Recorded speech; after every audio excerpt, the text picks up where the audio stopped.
Hello, I'm Edward Viljoen, and with me on this conversation call is Rabbi George Gittleman. And thank you so much for joining me, Rabbi George. Happy to Rabbi be with George, you.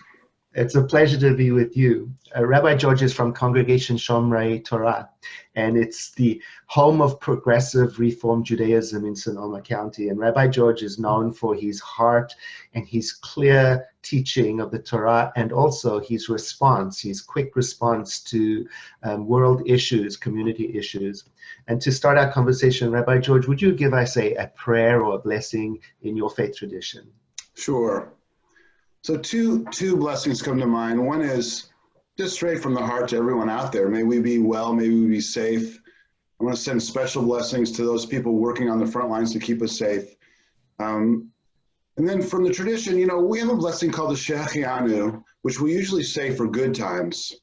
And it is, thank you, God, for creating me, for sustaining me, and for enabling me to be here right now. And I actually want to offer that blessing now because I think that's a blessing we need to realize all the time, not just when things are going well, but also when we're challenged. Thank you, God, that we're here and that we have the wherewithal to make it through this crisis. Thank you, Rabbi George. How are you addressing all of the questions and feelings that are coming up in your faith community right now? I've been working a lot with fear because I know I'm struggling with fear.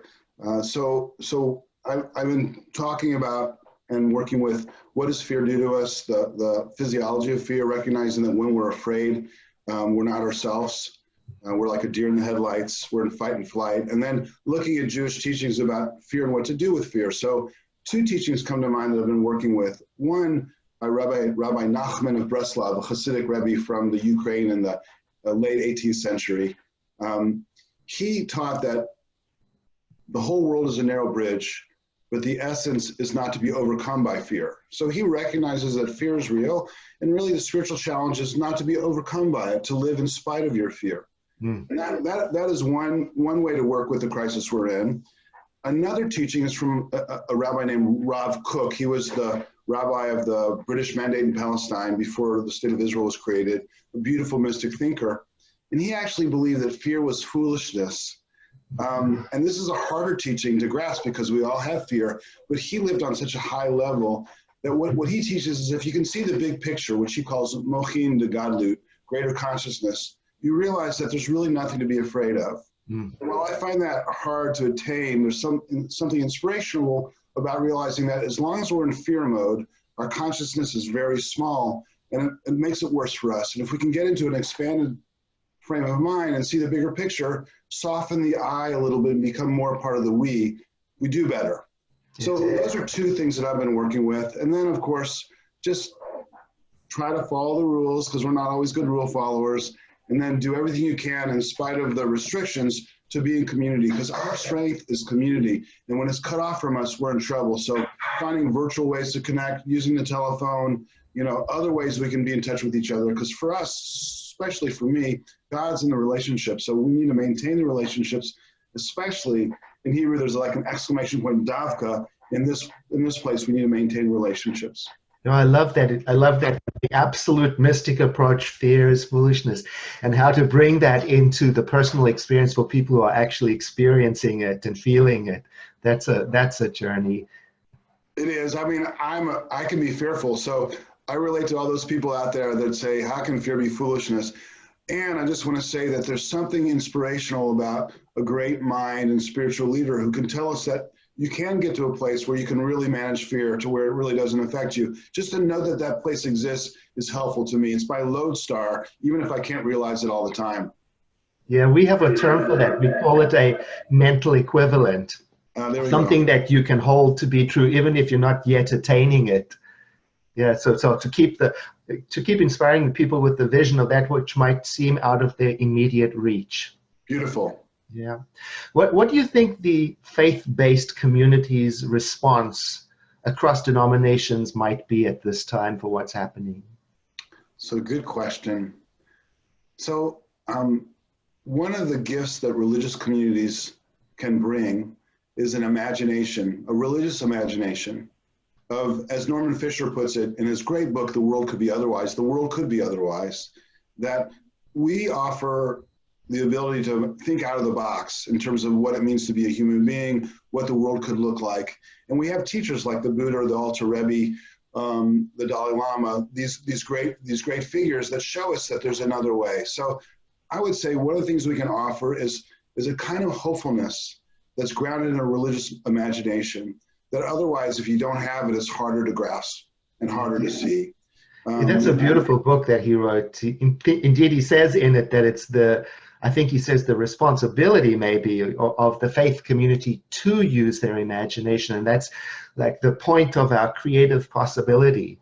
Yes, yes. And I also think religious faith-based communities also show what community can do and how we can help each other in a way that when you're living in isolation and not in a community, you don't have. Of course, this is true of other kind of communities. Any community, any group of people organized around something can do stuff together. But the faith-based communities have a special core strength based on our ability to imagine a world that could be otherwise, and also the tenets of our faith that can bring us together and give us hope at a time when otherwise we might feel hopeless.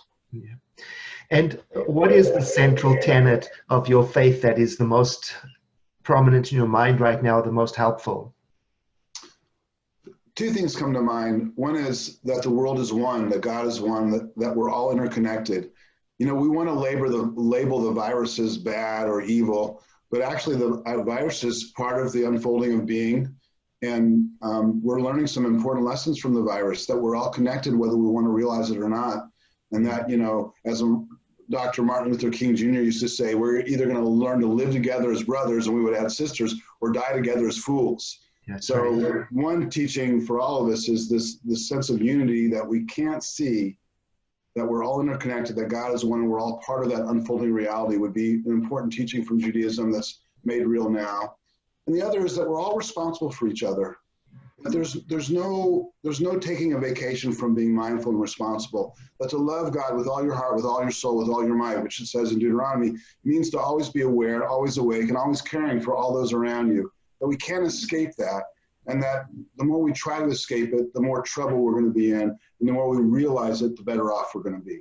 That's you sound like you are preaching one of our sermons in Centers for Spiritual Living, where our central tenet is that there is a unity that expresses itself in a diversity of ways, and that's the puzzle of being alive, is how to understand the diversity of ways life shows up through this filter of unity. And at a time like this, you're right, it's bringing us forward, it's dragging us into a lived, shared experience of our unity.